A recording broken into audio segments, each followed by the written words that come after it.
Chapter 9 My Brother, My Brother.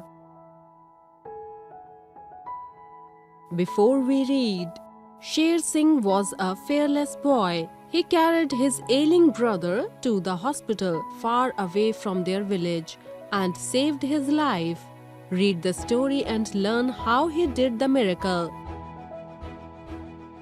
Sher Singh himself was only about 12 years old. He was small but always cheerful, a child of the jungle. His only brother was several years younger. There had been other children, of course, but they were dead, carried off by cholera and influenza. Now there was only Sher Singh and his little brother, Kunwar.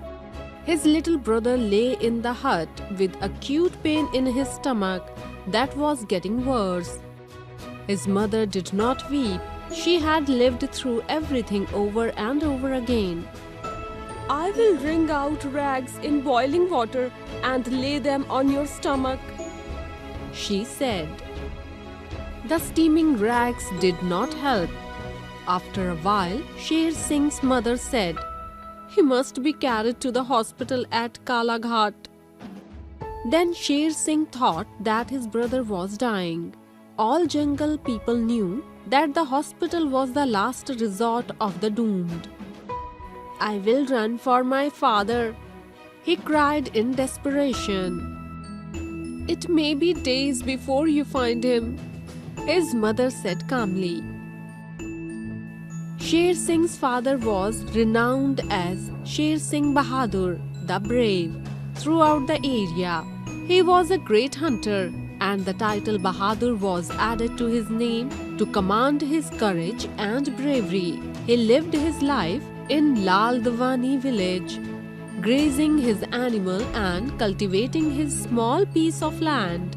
But whenever an expedition team entered into the jungle in search of big game, either to shoot or photograph them, they sent for this man, Bahadur, the Brave. All along his skull and back and shoulder went a scar, where claws had opened his flesh to the bone when he was pulling a comrade away from a tiger.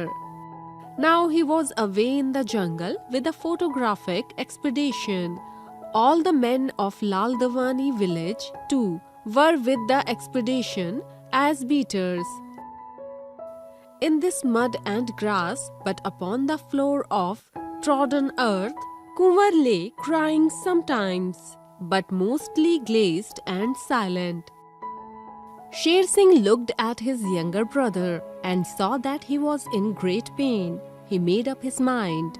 He would take his brother to the Kalaghat hospital for treatment.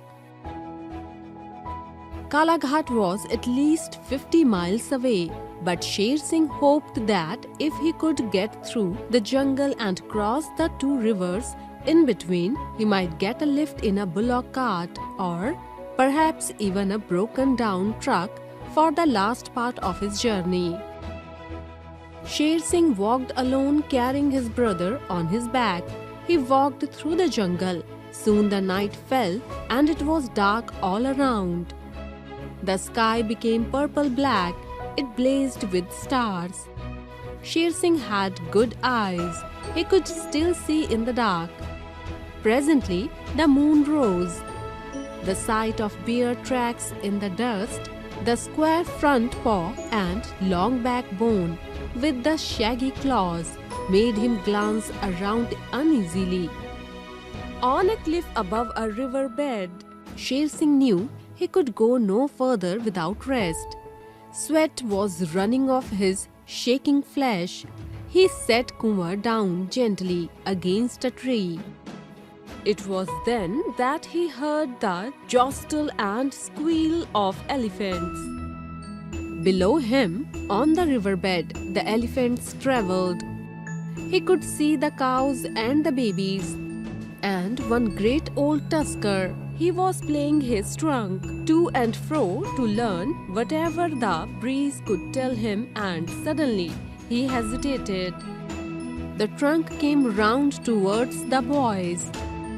Sher Singh chilled with fright. with Kunwar to carry. He could neither climb nor run. The tusker snorted, trumped and shook his head. Suddenly, he hurried on angrily up the riverbed, and all the herd went with him. Soon they disappeared under the cover of darkness. Sher Singh breathed one more prayer of thanks this time, and got ready to move with Kunwar on his back once again. He scrambled down into the riverbed. He stepped into the river. The water was cold and deep. Thank goodness, there was a bridge at the second river. It was a flimsy thing made of bamboo poles, stones, thick grass, and river gravel. But it was at least a bridge. He plodded steadily on. Towards midnight, he heard the second river ahead of him. He heard it from far away, a steady roar of flood. When he came out on the shore, he saw it. A big head of snow must have melted yesterday, and here it was. From bank to bank, the river formed. He looked for the bridge, but it was not there. So now, how to cross? There was not a chance to swim. Even alone, he would be lost. Perhaps among the wreckage of the bridge, there was a way. Sher Singh gathered grass and plaited it into a rope. He tied the rope around his brother and himself. Then he entered the water just above the bridge. It was so cold that he could hardly keep his hold. He did not know if his brother lived or died, but he kept the child's head above water and inch by inch moved along. He was deaf, blinded, frozen, and tired, but he went on and on. They were through. After that, Sher Singh did not know what happened. He was walking on and on. There was a road, then there was a better road, far away in another world. There came sounds heralding a village. Suddenly, somehow people. After that, the next he knew, they were in a bullock cart. Then a truck. "Where have you come from, boy?" someone asked softly. "Laldwani." "You carried him alone across the river in flood?" asked another with surprise in eyes. At last they were at the hospital. Sher Singh always felt shy of big buildings. He did not go in.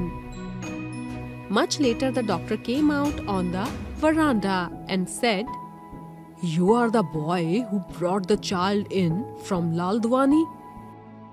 "Yes, I had to."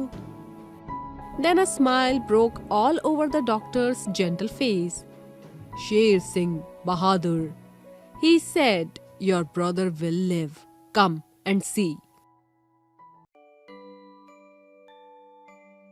Glossary. Several, many, acute, sharp, unbearable. Ring, squeeze, the last resort, the only place where one can get comfort or solace. In desperation, with extreme anxiety. Renowned, famous, command, praise or appreciation. Scar, a prominent cut or injury mark which is visible. Claws, pointed nails on an animal's foot. Beaters, people engaged for bringing out wild animals from their hideouts. Trodden earth, flattened ground, had good eyes, possessing good eyesight. Tusker, an elephant with long protruding tooth. Chilled with fright, extremely scared, hesitated, paused, stopped. Flimsy, fragile. Plodded, walked, plaited, twisted. Heralding, giving indication.